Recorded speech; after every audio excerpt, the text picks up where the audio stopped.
Welcome to Building Healthy Connections, a space for healthcare professionals to understand how culture impacts healthcare.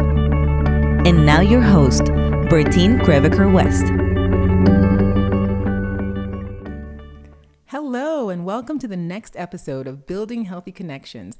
I'm your host, Bertine Creveker-West. Welcome to our continuation of the special three-part series that we have on the 7 common values in medical interpreting.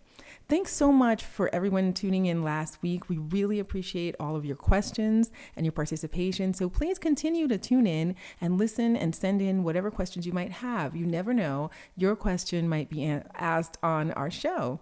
So as you guys recall, last week we talked about 2 of the common values. There was accuracy, which was accurately conveying the content and the spirit of the message, using the most effective mode of interpretation for the situation, taking into consideration the cultural context of the message. And we also discussed advocacy, engaging in patient advocacy when the patient's health, well-being, or dignity is at risk. It's done on behalf of an individual to support good health outcomes. Now, if you missed last week's episode, we are always on iTunes and SoundCloud, so please feel free to go back there and download that podcast. So today we're going to be talking about part 2, which is going to focus on confidentiality, cultural competence, and impartiality. So first, let's get started with confidentiality. What does that mean? Essentially, it means keeping private all of the information that's exchanged during the interpretation encounter. So what that means is that when you, the interpreter, go in to interpret, you cannot divulge any information that came out of that interpretation. That also includes any paperwork that you might have taken, such as your notes. We have to remember that note-taking also has confidential information on it, and it has medically identifiable information on it, such as the person's social security number, such as the person's date of birth and the person's home address. So we want to make sure to respect the LEP's privacy as much as possible. And please remember, you are subject to the laws of HIPAA, the Health Information Portability and Accountability Act. That's HIPAA. So again, as I always tell you, we've got plenty of acronyms, but don't worry, you'll find all of that information in our blog. So why is confidentiality such a vital piece for the relationship between the provider and the LEP? Part of that reason, just as we mentioned with the use of your pre-session, is that you need to establish the rapport between the patient, the LEP, and the provider, so you can maintain and help create that relationship between the two of them. It's really important for an LEP to trust their provider. And by trusting their provider, they're trusting you, the interpreter, as an extension thereof. Please remember that not all, but some of our LEPs are undocumented. So there's a natural fear of exchanging any kind of communication with somebody they don't know. So you, in essence, are a stranger.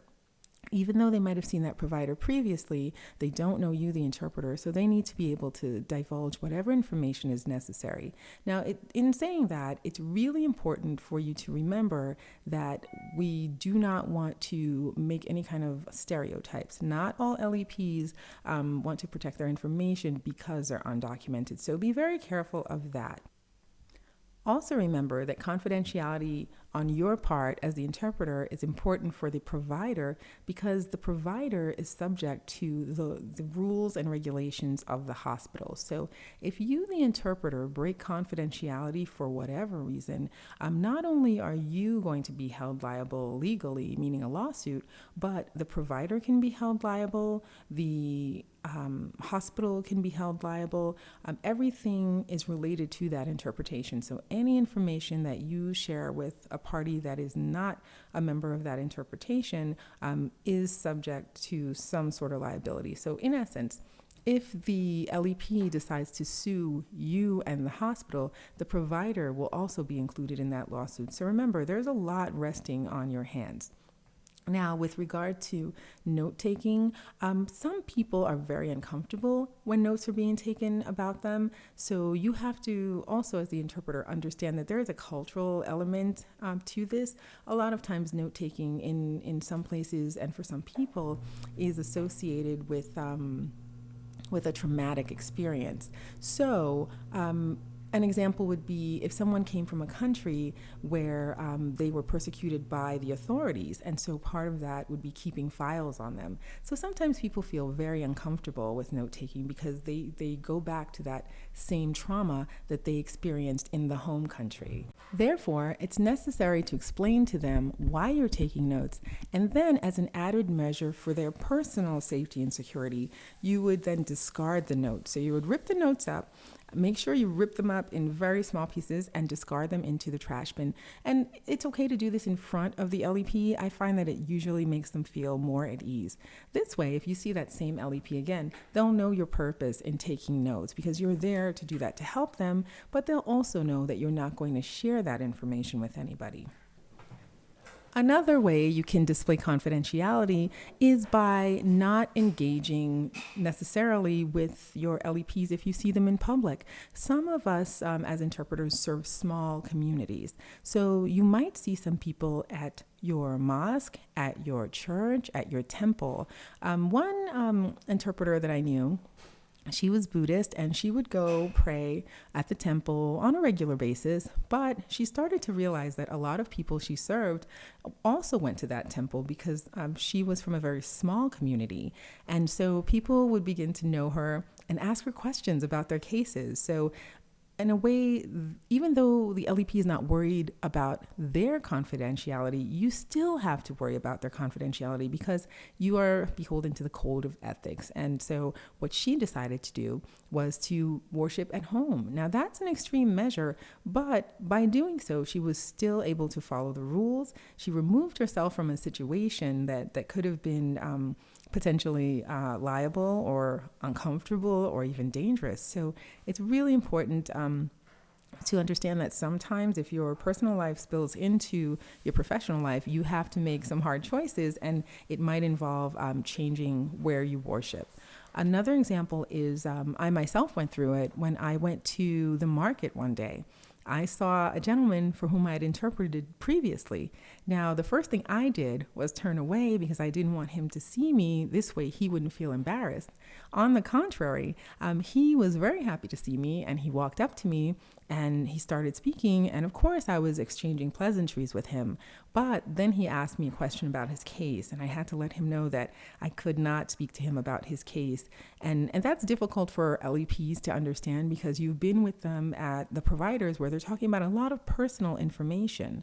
So when they see you again, they think that relationship has continued. But remember, the relationship that exists is not one between you and them. It's one between them and the provider. So as you're going to see while we explore these codes of ethics, this is something that's always going to come up. So this relationship, this important rapport that you help establish is not one that you're necessarily an integral part of. The next thing we're going to be discussing is cultural competency. Now, part of cultural competency, well, I'll backtrack a little. Cultural competency is a continuous process. It never ends. It does begin, but it really is never ending because things are always changing. Culture, like language, is fluid. So we always have to make sure to learn as much as we can. Now, as I've said before, we're not computers, so linguistically, we can't be expected to know everything. The same rules applies to culture. We can't be expected to know everything culturally about someone. That's just not possible. But part of the process is learning as we go. So each time we meet and encounter someone new from a different culture other than our own, it's really, really important that we ask them the questions that would be beneficial to us in helping them.